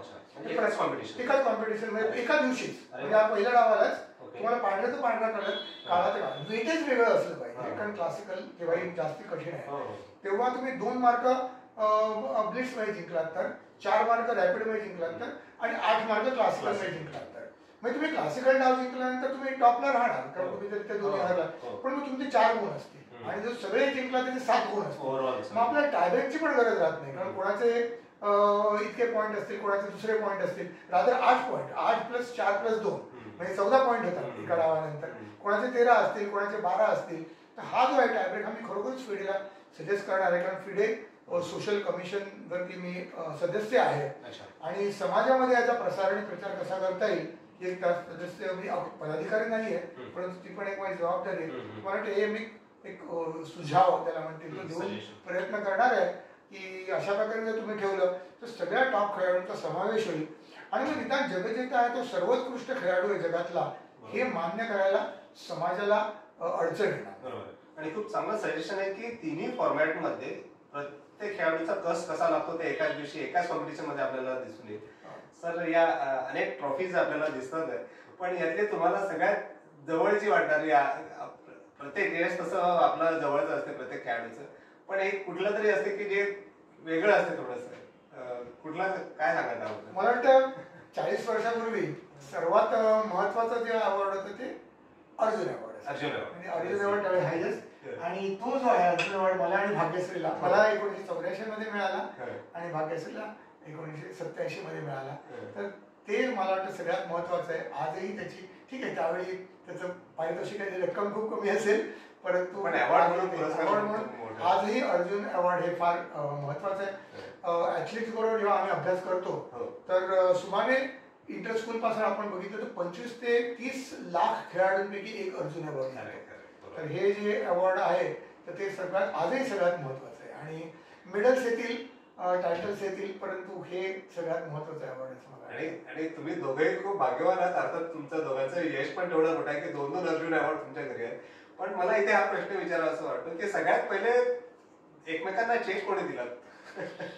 मला वाटतं खूप म्हणजे भाग्यश्रीचा जो प्रवास आहे तो खूपच म्हणजे मला वाटतं कठीण होता माझ्यापेक्षा, कारण आमच्याकडे जसं आई वडिलांचं सपोर्ट होता तसं तिचा पण होता, परंतु सांगलीमध्ये होती आणि बुद्धिबळ खेळणाऱ्या मुली नसत त्यावेळी. म्हणजे खाडीलकर भगिनी इकडे मुंबईमध्ये होत्या पण तिकडे नसायच्या. खाडीलकर भगिनींनी सुरुवात केली पण सांगलीसारख्या ठिकाणी पण तिने वडिलांबरोबर करून ती शिकली आणि शिकल्यानंतर मग तिला प्रतिभा त्यावेळी होती. म्हणजे अगदी ती शाळकरी असताना शाळेच्या गणवेशातच ती 1974 मध्ये आली होती. मी पण त्यावेळी पहिली माझी स्पर्धा मुंबईच्या बाहेरची सांगलीला होती.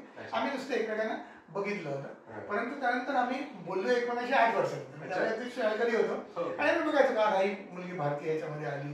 पण 1982 मध्ये जेव्हा मी भारतीय संघाचा म्हणजे कॅप्टन म्हणून ऑलिम्पियाडला गेलो तर ती ऑलिम्पियाडमध्ये तिचा समावेश झालेला होता. म्हणजे ती खाडीलकर भगिनी आणि ती, आणि मग त्यावेळी आमची ओळख झाली आणि तिच्या खूप प्रतिभा आहे म्हणजे लक्षात आलं.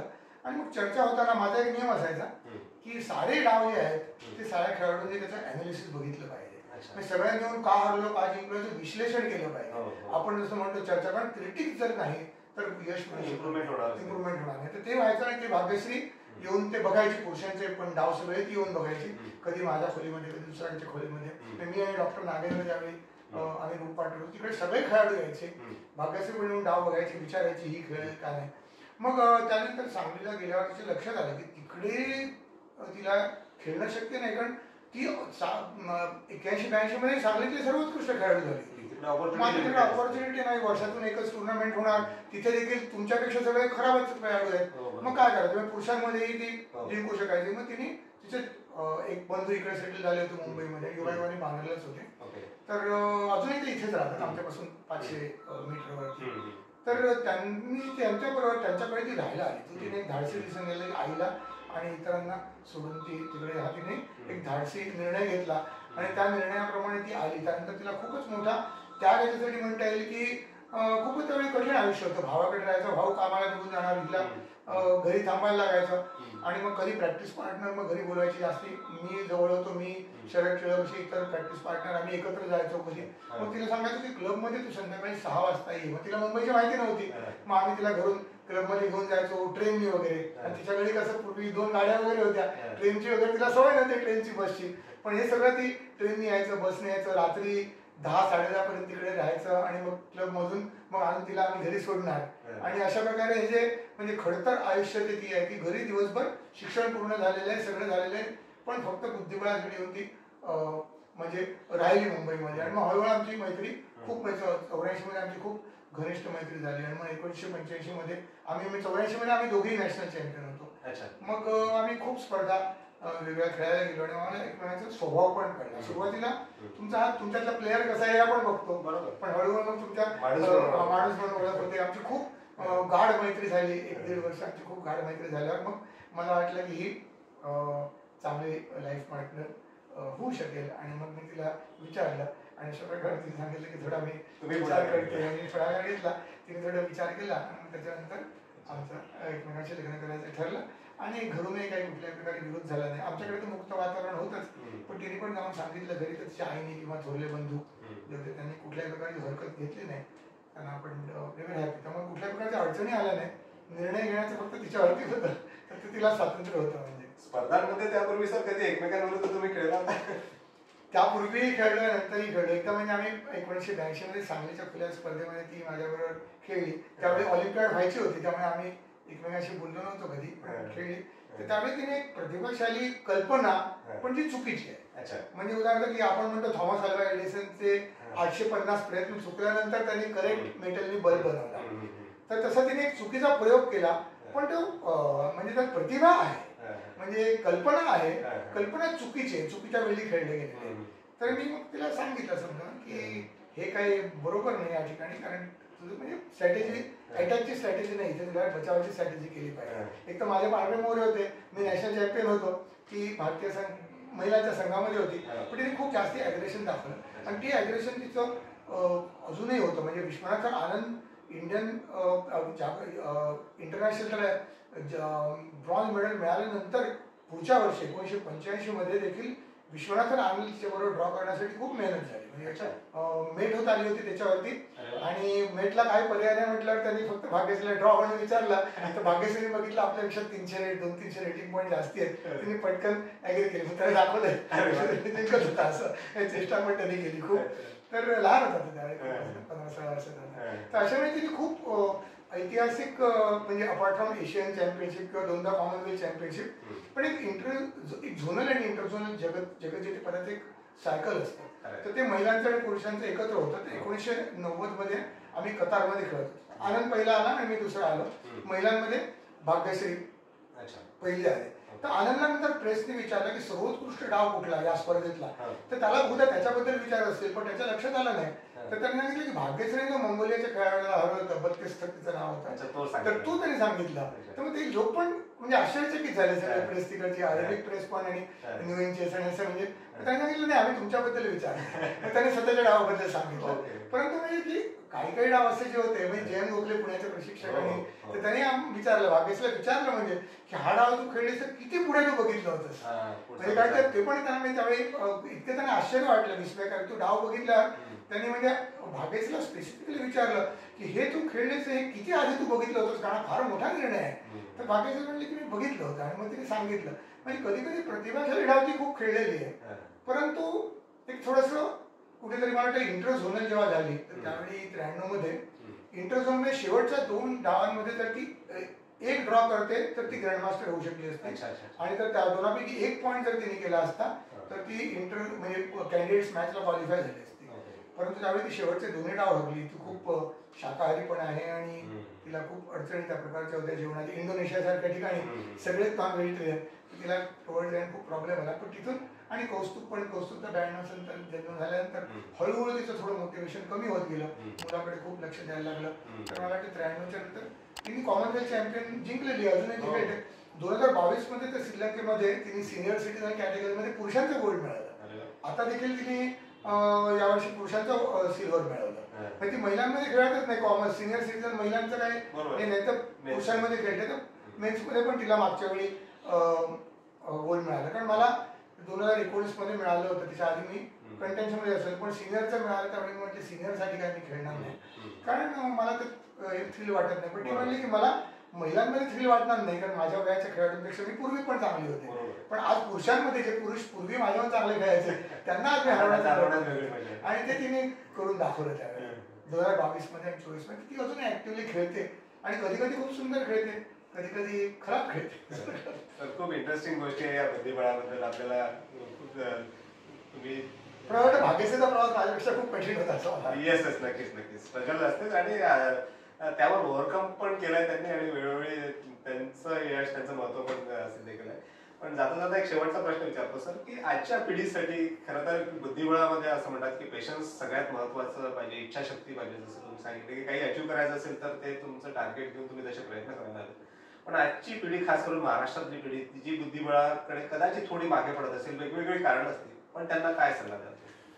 मला वाटतं की सगळ्यात महत्वाचा आजच्या पिढीला जो अडचण आहे ती म्हणजे त्यांच्याकडे हार्डवर्क किंवा पेशन्स नाही आहे.